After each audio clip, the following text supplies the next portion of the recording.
Okay, welcome everyone to the Inventing Green workshop. We're delighted that you could join us today. Please, for those of you who are coming in and those of you who are already seated, fill out your surveys if you have not done so already. This is very important, and please come find me and give them to me when you're finished with them. I'm Mimi Kaplan, the Environmental Responsibility Fellow with Big Ideas. The other Big Ideas team members here are Philip, Danny, and Francis. Please wave, guys. Hi, look around. Those are the people that you can ask for help if you need it. Before we get started, I'd like to introduce Cindy Cooper, who is the program officer at the Lemelson Foundation, and we're delighted that she could join us. In partnership with the Lemelson Foundation this year, Big Ideas has piloted an environmental responsibility curriculum, including these two Inventing Green workshops, with an eye on making this theme cross all categories next year. Cindy supports U.S. and developing country higher education institutions that promote invention and invention-based enterprises that improve lives. She has a strong interest in building and growing ecosystems that help young, impact-driven entrepreneurs move their inventive ideas out of the lab and into the market. After we hear from Cindy, we'll ask you all to have a representative from your group, or if you're here without a group, just yourself. Introduce yourself in 30 seconds or less, and I mean that, with just the problem that you are working to solve and the name of your project and a sentence, if you can fit it, about your project. But very, very fast. We just want everyone to get a sense of who's in the room.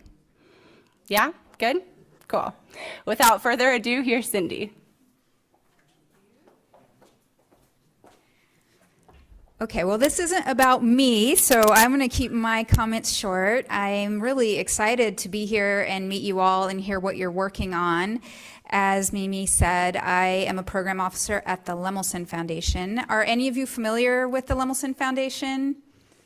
Great, so that's why I'm here. So I'm here because we funded this project, and in particular, an aspect of it. So let me give you just a little bit of context about the foundation. Jerry Lemelson, who the foundation is named after, was a prolific inventor. He had more than 600 patents in his lifetime, and he was a passionate believer in the importance of invention for solving our most pressing problems. And so I think a lot of you can relate to that. And he believed in the power of invention to create strong economies, to lead to businesses that can create jobs and strengthen the economy. But there was, not enough activity in supporting future inventors in his mind. He saw a real gap in the education system. So the Lemelson Foundation, our mission is improving lives through invention, and we do that by supporting the next generation of inventors, by supporting educational programs and business support programs so that folks can create important solutions to pressing problems. We also believe that as we're solving today's problems, we hopefully won't create the new problems of tomorrow in the process. And so that's where you all come in and this competition comes in. And I think a lot of competitions, which is wonderful, are focused on solving pressing problems. But if you look at different competitions and criteria, not a lot of them are talking about things like the environmental impact of the solutions being created. So it's often very focused on the end goal, some problem that gets solved. But what if you're creating something, putting something in the world, and for the Lemelson Foundation, the focus is on hardware inventing, and it's going to pollute the environment, or it's going to create exorbitant amounts of energy use in the process, all kinds of things that can happen in the creation of things that need to be thought about at the beginning. And so we wanted to see, well, how could we support students who are thinking about this to have the education and tools and inspiration to consider environmental impact early on, before they've made some really critical decisions. So hopefully you've gotten some of that. This is our pilot, and I'm sure we're learning a lot. So thank you all. You didn't maybe know you were guinea pigs, but you've been the first group that's done this, and we hope that this starts a movement. We hope that competitions will start to integrate environmental impact in criteria and support more students learning about this. So thank you all for being here and thinking about these things and working to improve the world for the rest of us. It's great to be here, and I'm excited to hear more about you.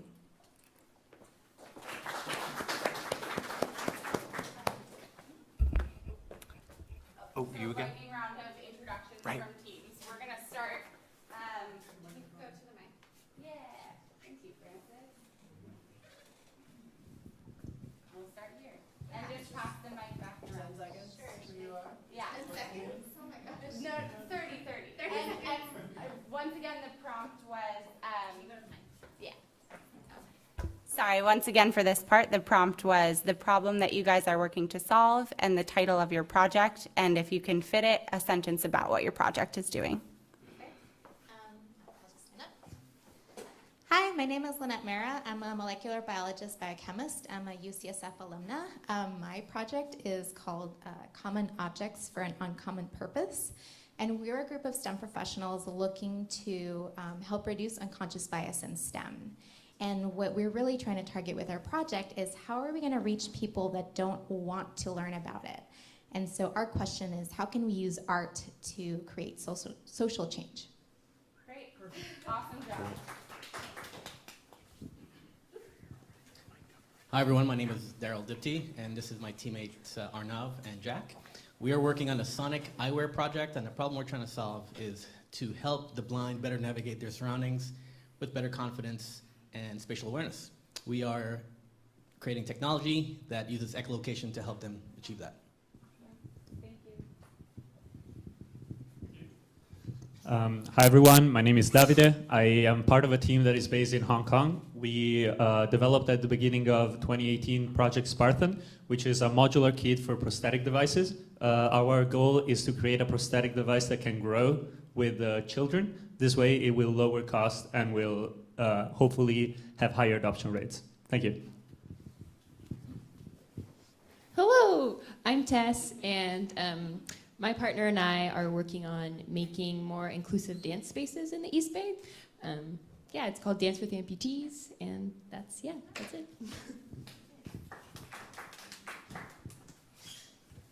Hi, my name is Dana, and this is my teammate Lucas, and we're addressing the arsenic problem in rural California because there's a lot of small water systems that don't have the technical, managerial, financial capacity to introduce water treatment technologies at an affordable rate. So that's a problem that we're addressing through an electrochemical treatment technology known as ACAI, or air cathode assisted iron electrocoagulation.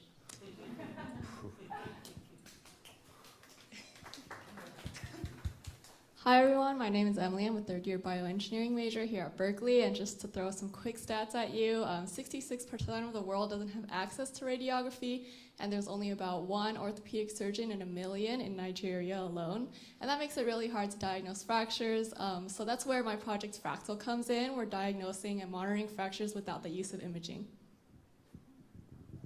Hello, my name is Mina. I graduated from UC Irvine last June, and right now I'm working for a nonprofit called Earth Team, who provides sustainable youth internships for underserved youth. I did not know that this was a competition, but I thought this was a fun workshop, so I just came here to learn. So, Cool. thank you. Good afternoon, everybody. I'm Maria Tintuaga. I'm a physician entrepreneur. I recently graduated from the Masters of Translational Medicine here at UC Berkeley. I'm here with Ricardo. He's our technical advisor, and we are building the first wearable capable of detecting air trapping. That's an early marker of a chronic obstructive pulmonary disease, the third leading cause of death in the world. Okay. Thank you. I'm impressed. Thank you all, both for your incredible ideas and for being able to articulate them so clearly and so quickly. And now it's my honor to introduce Jeremy Faludi, who is a sustainable design strategist. He has contributed to 6 books on sustainable design and has co-authored the Autodesk Sustainability Workshop. We are thrilled to have him with us and working with all of you today. And without further ado, here's Jeremy. Cool. Hi, everyone. Thanks for having me. And so we're going to talk today about how to quantify environmental impacts, good and bad, basically how to run the numbers on sustainability. And that will be most of the workshop, and then there'll be a bit at the end as well for finding better, greener materials for things. And so it's interesting. I was sent little blurbs on most of the teams, but not a couple of them. So there's like the dance spaces and what was yours again? Yeah. Yes. Those we'll see how applicable this is to yours, but hopefully it will go well. But one thing that I wanted to start off with at first was just the idea of, sorry, hold on here. So actually, before we get started, I wanted to,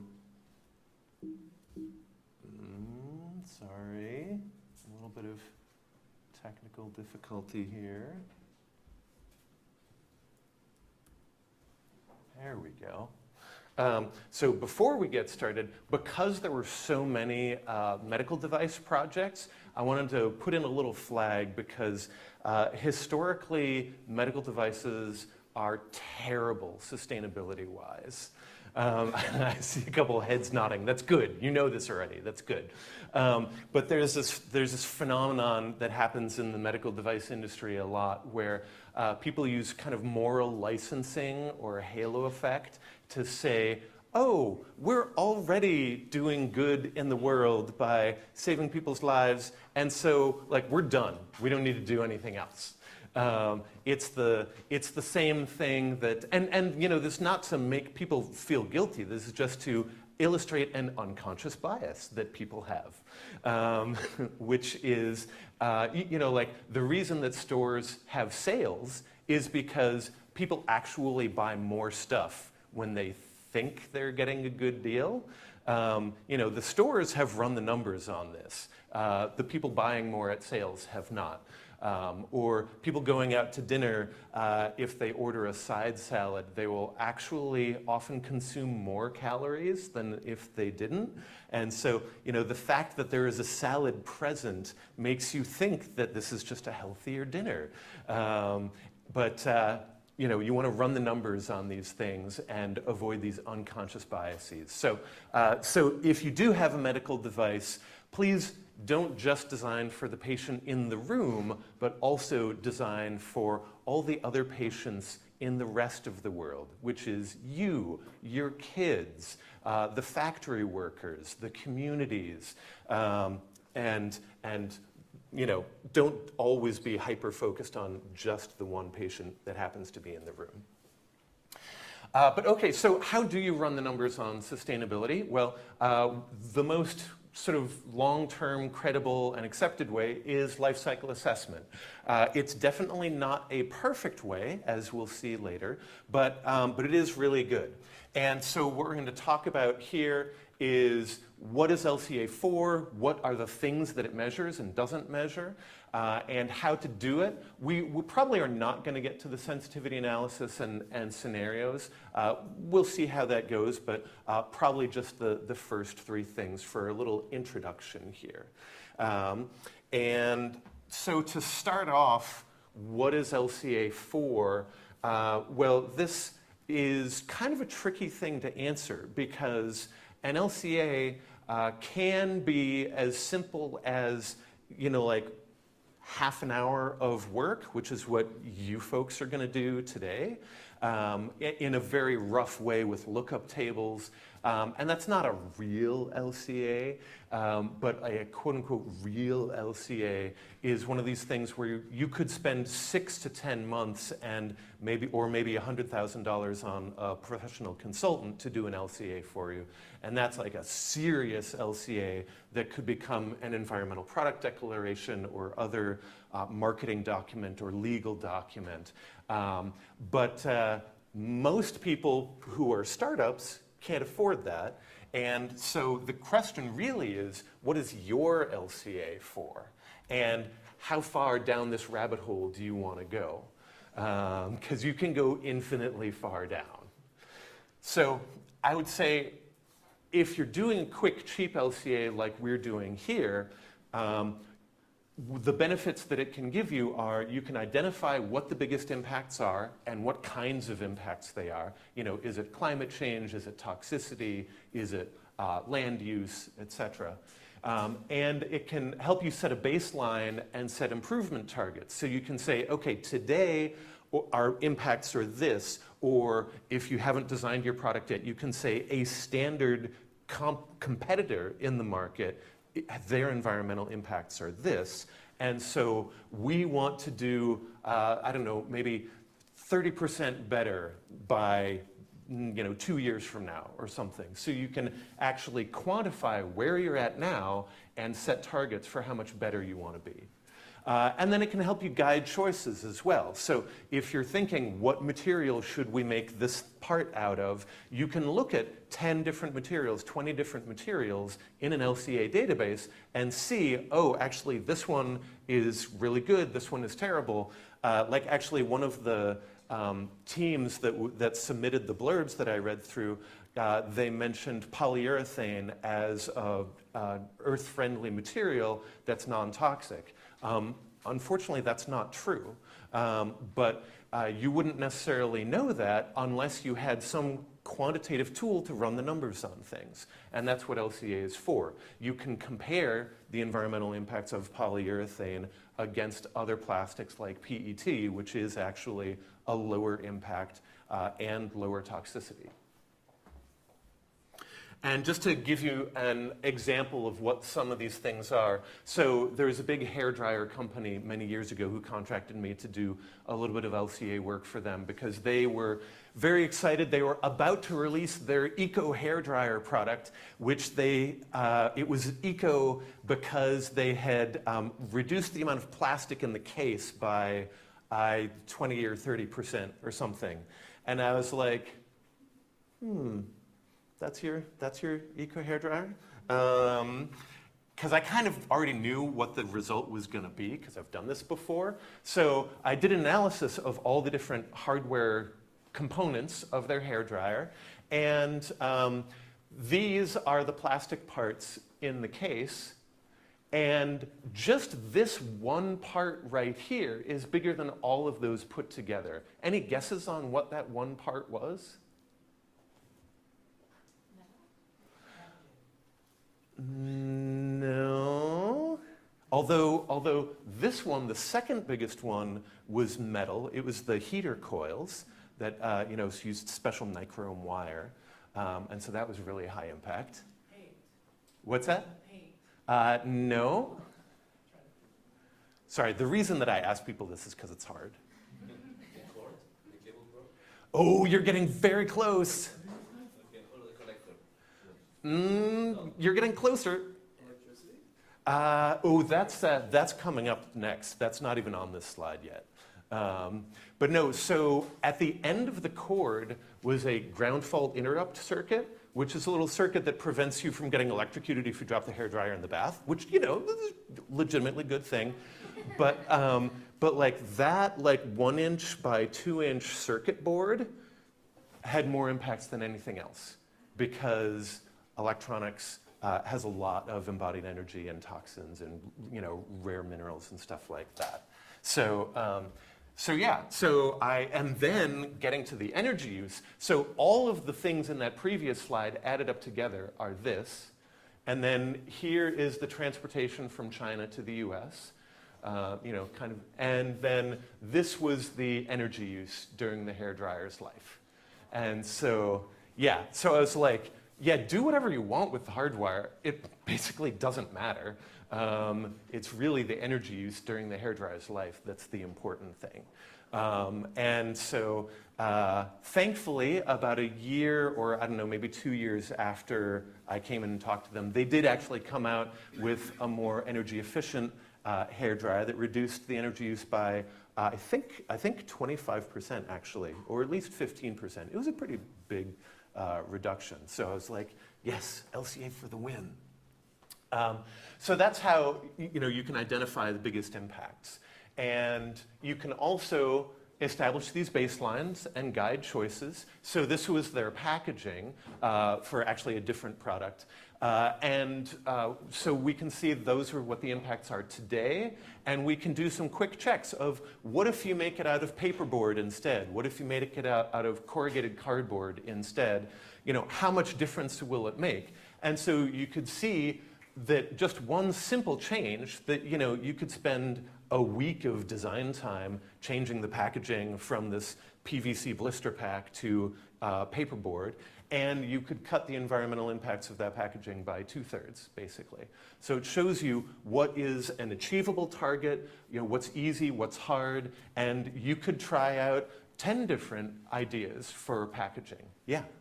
So, like for example, this change seems really like not impactful to the product, like meaning 1 week of design and then basically the function stays the same.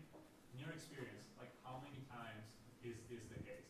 Is it like more common that it's really hard to make a product sustainable, or is it more common that it's like people just don't think about it? Yeah, no, it is more common that it's hard. Can you repeat the question really quick, just so that our remote attendees can hear it? Oh, on microphone, you mean? Yeah. Sorry. So, like the question was, is it very common for like environmental choices to be easy to make and just overlooked? Or is it like more common that it's a technical constraint that prevents them from being environmentally friendly? Yeah, it is much more common for it to be a technical constraint or more often a business model constraint. Yeah, so in the case like packaging is really easy to make a change on, but the packaging is would be a tiny percentage of the impact for this product and for most products. Yeah. So then there's the question, what are we measuring here? You see that these bars have different colors sliced up in them. What are the sort of things that you think should be measured? What are some thoughts? CO2. CO2? Sure, absolutely. What else? Energy use. What's that? Energy use. So that's an interesting one. So energy by itself is not necessarily an impact. Like a kilowatt hour of electricity from solar panels has a very different impact than a kilowatt hour of energy from a coal-fired power plant. And so what are those impacts that you care about? I mean, how clean is the energy? How they actually the source of the energy? Sure. So when you're saying clean, what would be a dirty energy? What are the things that would be emitted by that guy, which is in fact a coal-fired power plant? Exactly, you just stated. I mean, coal factories, being on the cleaner side, and electrical engineering, energy, or coming from water as well. So water use is another thing that a lot of people measure. Yeah, absolutely.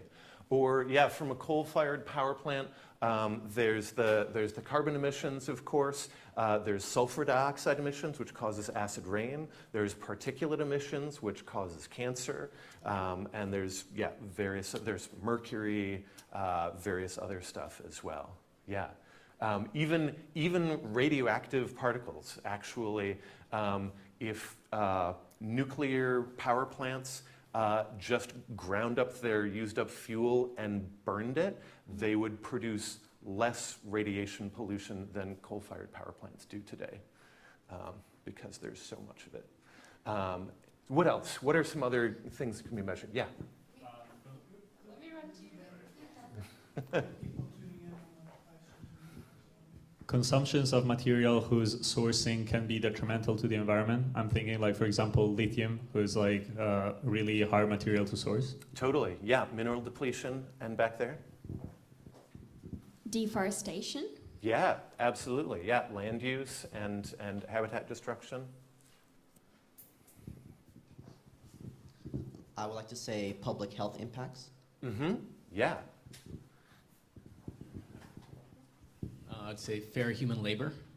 Oh, so that is a good one, but LCA does not measure it. It only measures environmental impacts, not social.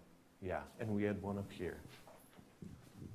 Whether the components are biodegradable or not. So that you can indirectly measure, but what you're actually measuring with LCA is like what pollution is being created, you know, what chemicals are going into rivers or into the air or something.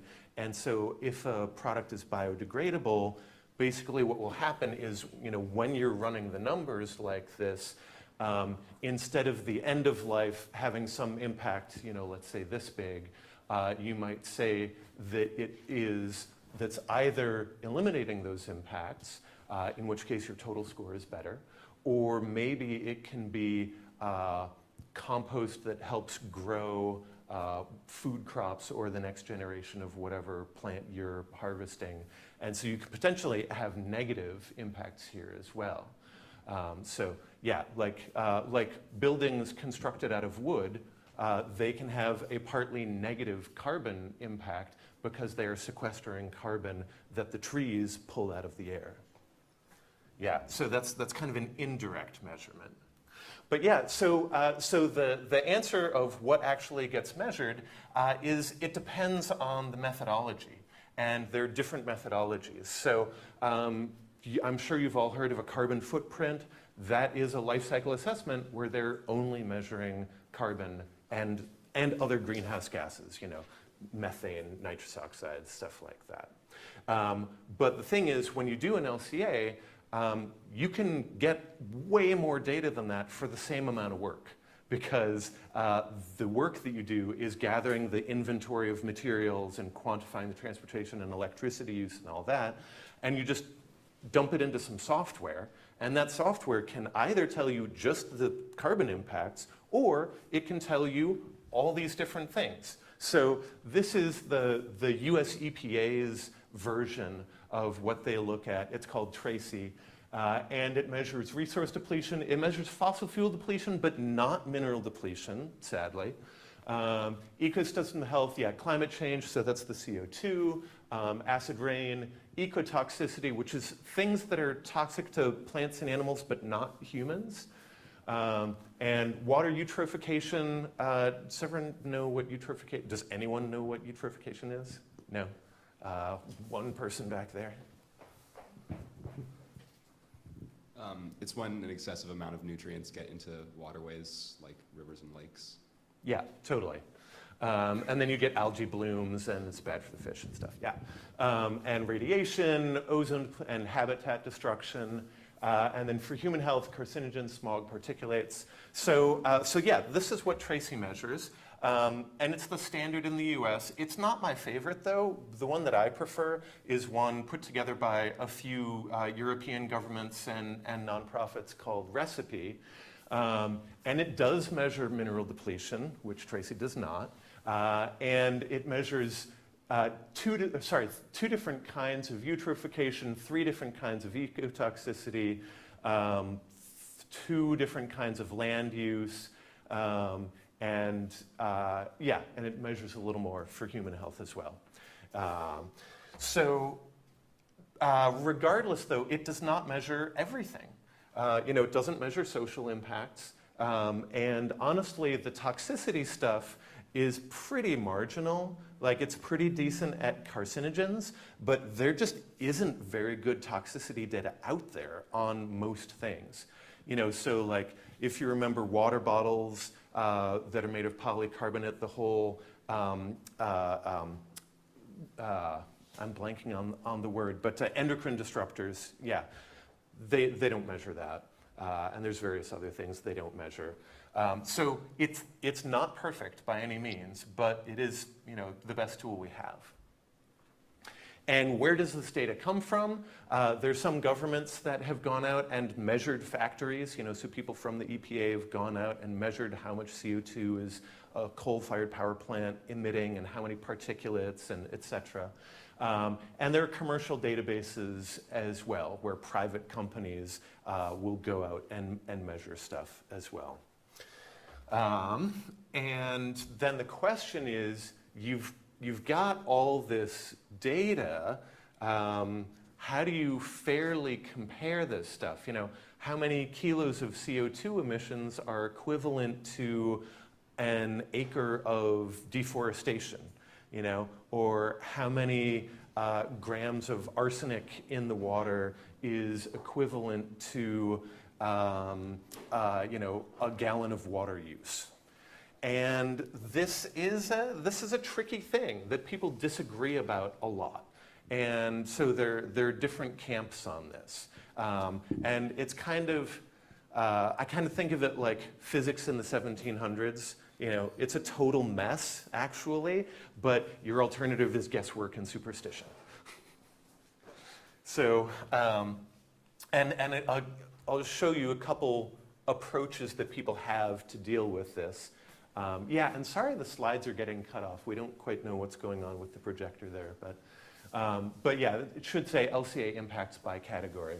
So this is a life cycle assessment of a 3D printer that I did a couple years ago, and it's measuring 18 different kinds of environmental impacts using the recipe method.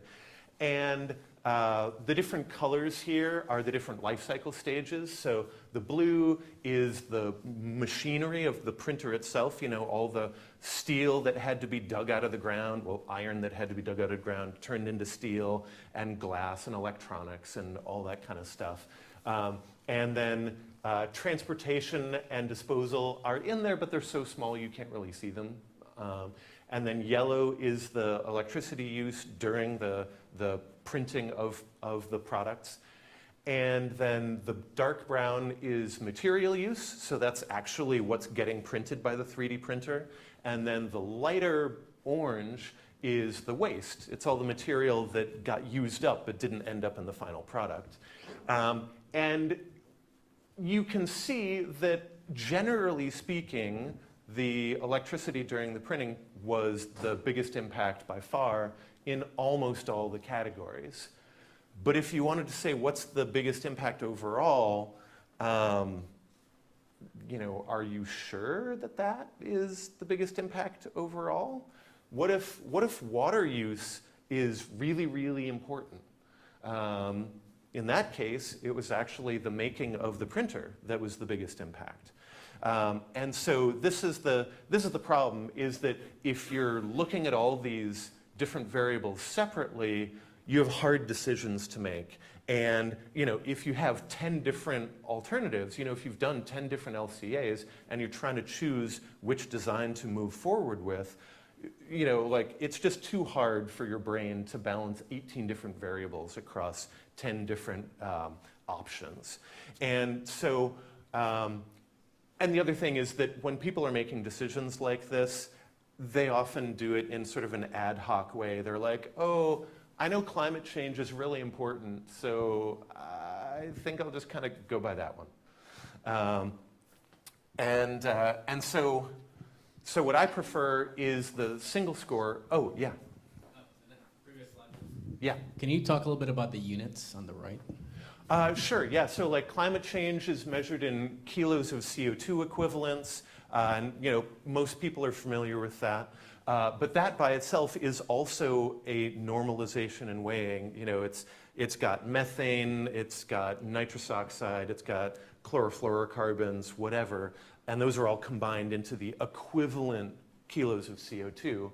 And then there are other things like, so for ozone depletion, it's measured by a particular chlorofluorocarbon that was sort of a baseline. Yeah, so for example, with this 3D printer, the impacts per part printed were about 9 kilos of CO2 per part printed. and they were about 5 times 10 to the minus 7 kilos of CFC for ozone, et cetera, down the line. Yeah. And so yes, how do you make sense of all that? There are systems like Recipe and like Tracy which will normalize all these things into the same units, and they're meaningless units, they're points, but they're all the same units. And then they weigh them so that you can get a single score. So this is telling you the summary of everything that was here, but it's making the decisions for you, so you don't have to worry, oh, is water depletion really actually more important than everything else on here? I don't know. So this is a peer-reviewed system that's been put together by academics and government agencies over the past 25 years to figure out how to put all those things together into a single score so that you can just say, yes, energy use is the most important impact, and now I can compare 10 different things all on one graph, and it'll be really easy. But yeah, but there is, so speaking of comparisons, so this is an LCA that I did of an average building in California versus a building of this company that I used to work for. And again, if you're trying to see whether A is better than B, and you're doing it on all these different variables at once, you can generally see that the green one is better, but how much better is it? And so that's the other thing that normalization and weighing is good for. It can very clearly show you that this building is less than half the impacts of the average building. And you can still see how much of that is due to fossil fuel depletion and climate change and radiation and et cetera. But there are different methods for this. So the method up at the top there is Eco-Indicator, which is another European method. And then this one down here is Tracy. And these are two analyses of the same product. And you can obviously see they're very different results with different recommendations about what the biggest impacts are. This one would say, oh, it's actually this piece of manufactured part that's the top priority, whereas that one would say that it's the transportation, that it's the top priority. And this is why there are two camps on normalization and weighing. So, some people are like, oh, there are too many value judgments and we don't know, and so we're just gonna look at those, the separate impacts. But yeah. Okay, so any questions on that before we get into doing LCA? Yeah. So given that there's all these different kind of frameworks for conducting LCAs, how often are there third parties that check when a company runs a particular LCA to see if they're actually getting the numbers that they say they are? Yeah, absolutely. So that's a good question. Like when you read someone else's LCA, how do you know whether to trust it or not? And the best ones are done according to ISO 14040 standard, which is an international standard. And part of that is that they must be third-party checked. Yeah. And again, that's part of why a serious LCA is expensive and time-consuming, whereas you can use LCA as a design tool, on your own in 5 minutes. Yeah. Or, another one. Sorry. Is there like a singular agency for third-party checking? Okay. No, like I've been a third-party reviewer for an LCA for HP. Yeah. Oh, up here, yeah. So going back to the beginning of the data gathering, is there a standard on what are all the different components or parts of a life cycle that one would measure for different types of projects, or do you just kind of decide? Because I know we're art, so I imagine we look at our different types of art. But for example, if you have multiple prototypes of a stent for a heart or a piece for one of the medical devices, do you then do an LCA on each of the different prototypes or each of the different parts, or do you do it depending on how many uses you'd get? It's just, yeah. thank you for being a perfect setup to my next section. Yeah, so those are good questions. So the way that you actually do LCA is you set boundaries of what you're going to include, what you're not going to include in your analysis. You do a functional unit, which is the environmental impacts per service given, and I'll give you more detail on this in a minute. And then you do the inventory, gathering all the, how much steel, how much plastic, how much glass, et cetera, how much energy use, how much transportation. And then you compute and compare stuff, and then you try to make sense of it all. And so for boundaries, what do you include? Yeah, you could include everything from the mining of materials or growing of wood or whatever to the manufacturing it into a material and transporting it to your factory where you make a product out of it and transporting it to the user, and then the electricity use during the life of the product or water use or whatever gets used, and then end of life, is it landfilled, is it incinerated, is it recycled, whatever. So that is a cradle to grave boundary or scope. And that's obviously the most complete. That's the best kind you can do, but it might be too time-consuming and costly for you. And depending on what you're trying to do, if you're just trying to say, is it better to do injection molded plastic or is it better to do bent sheet metal, then you could just look at the manufacturing stage and do what's called a gate-to-gate boundary, where you don't care what happens before this gate, you don't care what happens after this gate, you're just looking in here. And you can do cradle-to-gate, where you just look at manufacturing, but don't worry about what happens during use and end of life. And you can just look at end of life, whatever. It'll depend on what question you're trying to answer. And so this is, again, not what is LCA for, but what is your LCA for.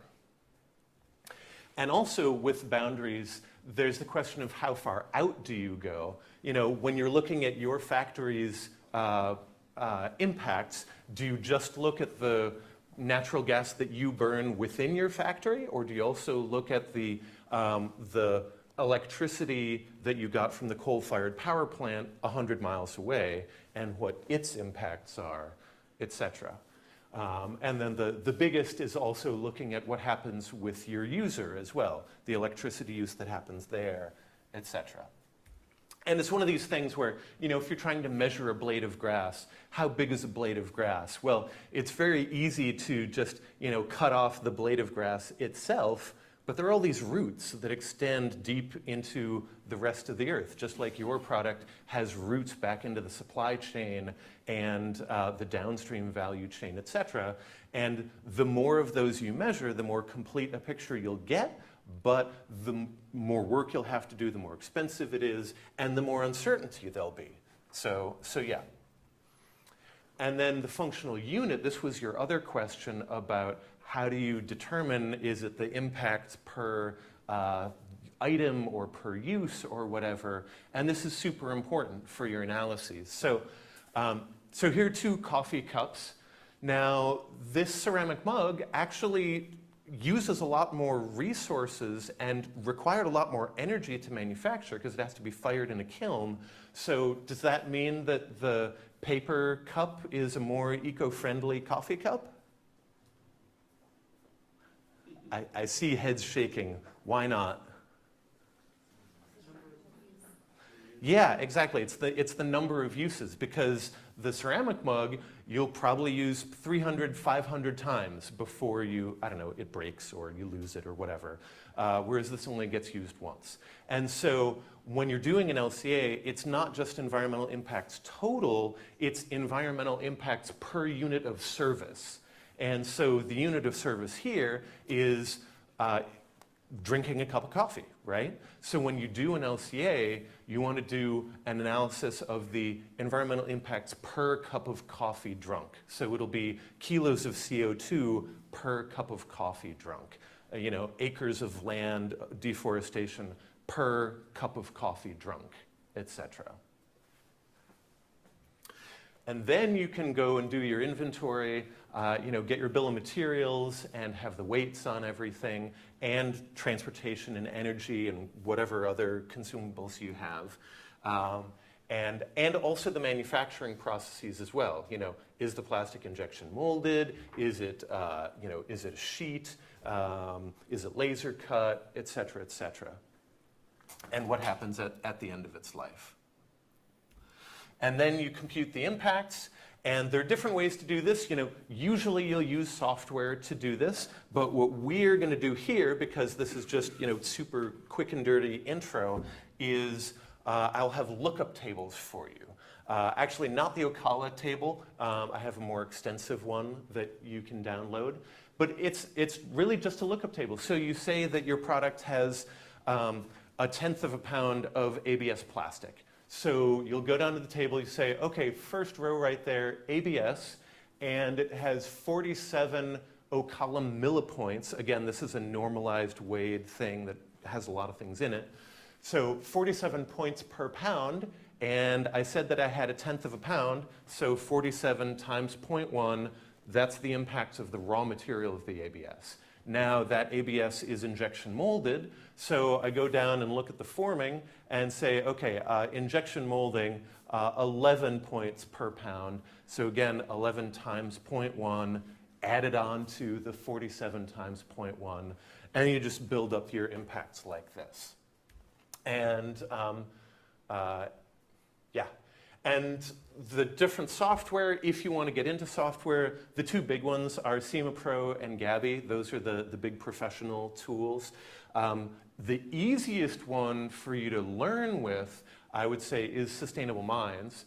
And it also has a free trial period, so it doesn't cost anything to start out with. But it doesn't do as good analysis as SEMA Pro or Gabby. And so, if you want to get more serious, I would go towards those. But their user interfaces are straight out of the 1990s, so you have been warned. Whereas this is Sustainable Minds interface, it's a little friendlier.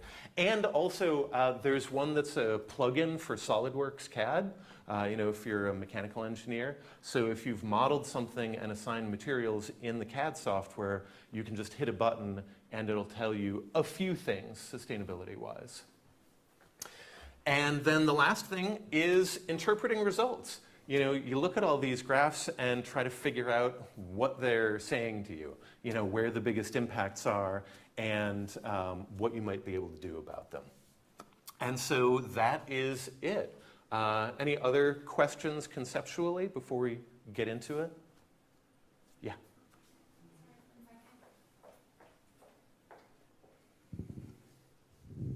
So what's your thoughts on a company that produces a widget that may have X amount of negative points, but they say for every product purchased, we'll plant an oak tree somewhere that will suck up all the carbon or something? What's your thoughts on that? Well, you could do an LCA of that, and you could determine how many kilos of carbon are going to be sequestered by that tree, and whether it balances out the impacts of making the product.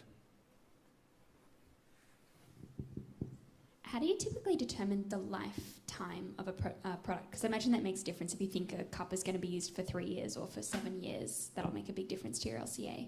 Absolutely. And yeah, the LCA tools themselves can't help you with that. That's something that you will have to figure out based on what the user's usage patterns are and rates of obsolescence or likelihood of breaking or things like that. So you're kind of on your own for that. There are no set tools for that. Yeah. So with the recent changes of mentality of the EPA, do we still trust some of the things that they do or they suggest? I mean, the EPA is a good organization. They do their best, but there is more public and governmental support for this stuff in Europe. And LCA was first created in Europe, so it just has a longer history of it as well. But yeah, I think, I guess one more. Since Europe seems to be a little bit more comprehensive, if you adhere to the European standards, do you also adhere to the US standards, or the sets are different, so like it wouldn't be worth it to go European route? Right, yeah. I mean, you can do both. I've certainly done analyses with both, because it's basically, you build your model in software and you just have all the inventory in there, and to analyze it with one method versus another, you just click a button to do this analysis, or to do the other analysis. Most people, including myself, usually choose one or the other just out of convenience, but you absolutely can do both, yeah. And it's a good way of doing a kind of sensitivity analysis to double check yourself about, are these really the biggest impacts? So yeah, cool. So I think that is it for the lecture part, and now is the time for food. Yes. So please come get food and talk, and we're going to take a little bit of a break, but mainly just start working in our groups, and Jeremy is going to come around and check in with each of the groups. Oh, well, so actually, yeah, if they are going to get started while they're eating, then I'll start out showing you guys the tools to get started. Yeah, so I have actually an entire online class worth of resources up online on how to do green design, and it is on VentureWell.org. So if you go to VentureWell.org, I guess the projector is cutting off the URL bar, but there it is. So if you go to VentureWell.org, and go ahead and bust out your laptops, because you'll want to use this for the next thing that we do. And if you go to Ideas and Impact and Tools for Design and Sustainability, then you get to this page. And under Measuring Sustainability, you get life cycle assessment as one of the ways to measure sustainability. There's also a couple eco-certifications there, but yeah, so life cycle assessment is there, and it tells you the kind of stuff that I was just telling you right now. And what we will use for exercise here is a couple of these resources. So if you just scroll down, there is this thing, Equalizer 2.0, which is a lookup table of thousands of materials and manufacturing processes and things that's just free to download. And so if you click on that, then you will get this PDF that lets you look stuff up. And you can see it has things like organic chemicals, and it has, and it has things like paint and inks and glass and electronics and transportation, heat, yeah, et cetera, packaging, paperboard, wood, et cetera, metals, brass. And so that'll be one tool that you have. And then I also have a handy little Excel file that can help you do the math and graph it for you. And that is in this little link here that says template spreadsheet. And so you click on that, and you get this thing here, which lets you type in, material A has, let's say, 231 points per kilo, and there's 1 kilo of it. And for now, let's just assume that all your uncertainties are about 40% or higher. But so on this equalizer thing, let's say steel. I'm gonna look up steel, and I'm just gonna do a search for it. And wow, it gets mentioned a lot. Okay, so this is stainless steel. Let me do mild steel. Okay, so mild steel, and it says that low alloyed converter steel is about 231 millipoints per kilo. And so I type in 231 right there, and there's 1 kilo, or maybe there's half a kilo of it, and boom, and you can see the graph update. And then what kind of processing is there? What happened to the steel to make it into a product? Maybe it was coated with zinc, maybe it was welded, maybe it was drilled. Let's say deep drawing, I don't know, like making a steel can. So that's 26 points per kilo. And so type in 26 there. And, oh yeah, and I said that it was actually half a kilo, not a kilo. So there you go, update that. And this is pretty much it. And then you can also look at the transport. So, have some stuff in there, and electricity use, and end of life. So yeah, so back in Equalizer, the waste treatment, you can say 26 millipoints per kilo, and so type in 26 there. And again, I had said that it was just 0.5 kilos, and yeah. Okay, so did anyone have trouble downloading either of these from the website? Okay, great, cool. So now you are all set. Go ahead and have munchies, and you can get started.